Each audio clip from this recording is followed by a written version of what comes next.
नहीं वो सही बोल रहा ਜਿਹੜੀ ਗੱਲ ਹੈ ओरिजिनल ਉਹਨਾਂ ਨੂੰ ਕੀ ਲੋੜ ਹੈ ਛਪਾਉਣ ਦੀ। बैठो बहुत जरा भैया जो वो बैठे हैं भाजी ये उस्ताद साहब की कुर्सी है मैं केड़ा नस्ता सा आकब साहब किथे होंदे ने आए नहीं यार ਬੁਲਾਓ ਨੇ तो ऐसे तो बहुत ਤੁਸੀਂ ਕਰ ਰਹੇ ਹੋ ਨਾ हां जी ठहर की हो गया ਅੰਦਰ ਕਿਹੜਾ ਰਿਹਾ ਸੀ।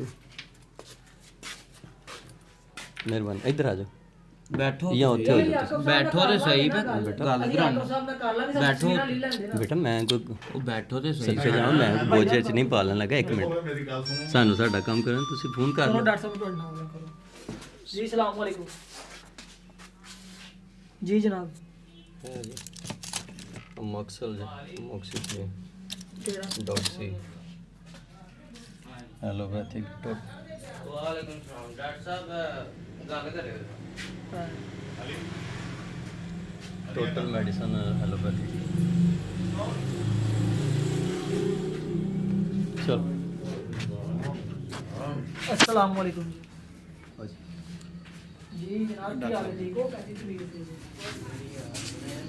जी दोबारा नहीं ਉਹ ਸਰ ਟੰਗ ਕੇ ਰੱਖੀਆਂ ਕੀ ਕਰਦੇ ਹੋ ਪਏ ਬਾਸਕਟ 'ਚ ਬੰਦਾ ਸੁੱਟਦਾ ਇੰਨੇ ਦਿਨਾਂ ਦੀਆਂ ਇੰਨੀਆਂ ਇਕੱਠੀਆਂ ਕਰ ਲਈਆਂ ਤੁਸੀਂ ਟੀਕੇ ਵੀ ਕਰਾਉਣੇ ਨੇ ਇਹਨਾਂ ਨੂੰ ਲੁਕਾ ਕੇ ਰੱਖੇ ਨੇ। ਆਹ ਹੈ ਨੇ ਇੰਜੈਕਸ਼ਨ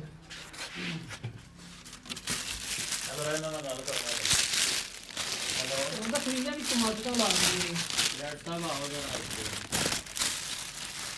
हाँ जी ਛੱਡੋ ਨਾ ਇੰਜ ਕਰੋ ਛੱਡ ਵੀਡੀਓ ਬਣਾ ਰਹੇ ਲਾਈਟ ਆਨ ਕਰ ਲਓ। ਮੈਂ ਸਾਰਾ ਵੇਖੋ ਨਾ ਵੀਡੀਓ ਬਣਾਉਣ ਲੱਗੀ ਹਾਂ ਜਿਹੜਾ ਕੰਮ करो कर ਹਾਂਜੀ